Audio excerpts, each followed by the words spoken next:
Hello friends, कसे आहात तुम्ही सगळे। मच्छी म्हटलं तर सर्वांच्याच आवडीचा विषय। त्यात काटेरी मच्छी असली तर खूप कमी जणांना ती खाता येते।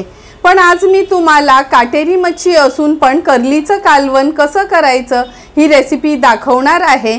त्यासाठी हा व्हिडिओ तुम्ही शेवटपर्यंत बघा आणि माझ्या चॅनलला लाईक, शेअर आणि सबस्क्राइब करा। कर्लीचं कालवण बनवण्यासाठी आपण ही अख्खी कर्ली घेतलेली आणि हे बघा गाबोळी पण किती छानशी ह्याच्यामध्ये निघाली। पण अर्ध्याच कर्लीचं आपण कालवण करणार आहोत आणि अर्धी कर्ली फ्राय करणार आहोत, पण तो व्हिडिओ मी वेगळा अपलोड करणार आहे। त्यामुळे अर्धी कर्ली ह्यातली कालवणासाठी वापरणार आहोत। 2 टेबलस्पून तेल घ्यायचं आहे।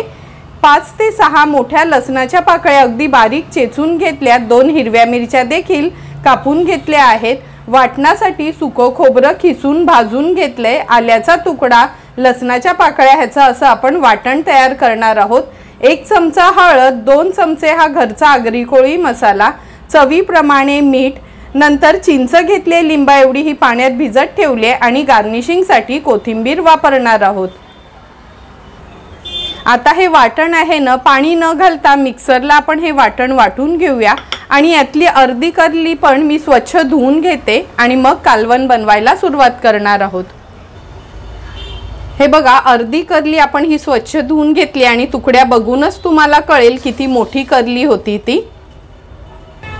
मिक्सरला हे वाटण देखील बारीक करून घेतले। आता कालवण बनवायला सुरुवात करूया। गॅसवर आपण हे एक पातेलं गरम करत ठेवलंय। 2 टेबलस्पून एवढंच तेल घ्यायचं आहे।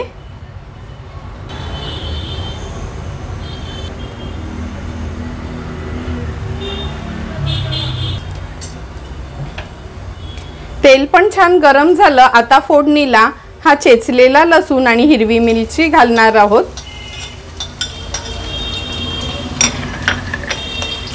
लसूण आणि मिरची थोडंसं तेलावर असं परतून घ्यायचं आहे। नंतर ह्याच्यामध्ये हळद, हा घरचा आगरी कोळी मसाला आहे, 2 चमचे असं घेतलंय मी। हळद आणि मसाला देखील आपण तेलावर छान परतून घेऊया। नंतर हे वाटण जे आपण वाटून घेतलेलं ना ते ऍड करते। वाटण पण तेलावर परतून घेते आणि गॅसची फ्लेम थोडी लो करून घेतली आहे।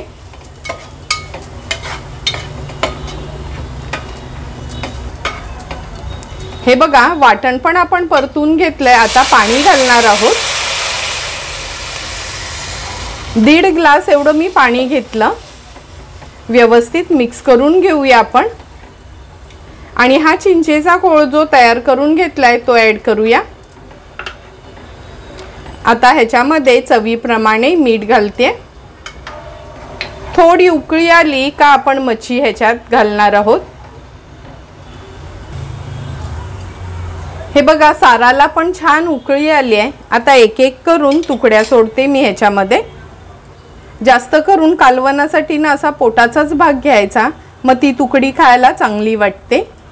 मी ह्याच्यात पोटाचा भाग आणि डोक्याचा भाग घेतला आहे। तुम्हाला सर्वांनाच माहिती आहे कर्ली जरी काटेरी असली तरी टेस्टला खूप सुंदर लागते आणि थंडीच्या सीझन मध्ये ना ह्या अशा मोठ्या कर्ल्या आपल्याला मिळतात बाजारात।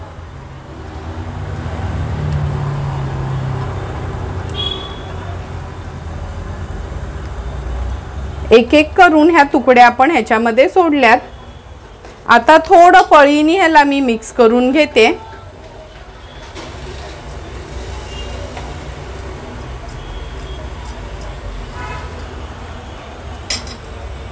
उकळी आल्यानंतरच झाकण ठेवायचे। आपण गॅसची फ्लेम हाय ठेवली आहे। हे बघा कालवणाला पण छान उकळी आली आहे। आता ह्याच्यावर आपण झाकण ठेवणार आहोत। गॅसची फ्लेम लो टू मीडियम वर ठेवायची आहे आणि एक 7 ते 8 मिनिटांसाठी कर्ली व्यवस्थित आपण ह्या कालवणात शिजवून घेणार आहोत। 8 ते 10 मिनिटं झाले आपण हे कालवण शिजत ठेवलेलं। झाकण काढून बघूया। गॅसची फ्लेम मी हाय करते आणि हे बघा तुम्हाला तुकडी दाखवते।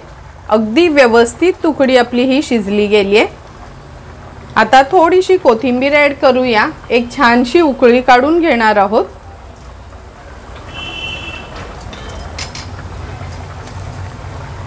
झटपट असं आपलं हे कर्लीचं कालवण तयार झालंय। झाकण ठेवते आणि गॅसची फ्लेम स्विच ऑफ करते। थोडी वाफ कमी झालं का हे कालवण सर्व करणार आहोत।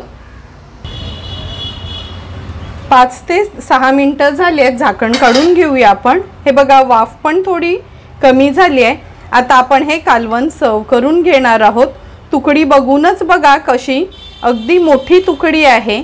आणि तुम्हाला पण जर मी बनवलेलं हे आमच्या आगरी कोळी पद्धतीचं कर्लीच्या कालवणाची रेसिपी आवडली असेल तर तुम्ही पण आमच्या पद्धतीने एकदा तरी हे कर्लीचं कालवण या थंडीमध्ये करा आणि मला कमेंट करून सांगा की तुम्ही बनवलेलं हे कर्लीचं कालवण कसं झालंय ते।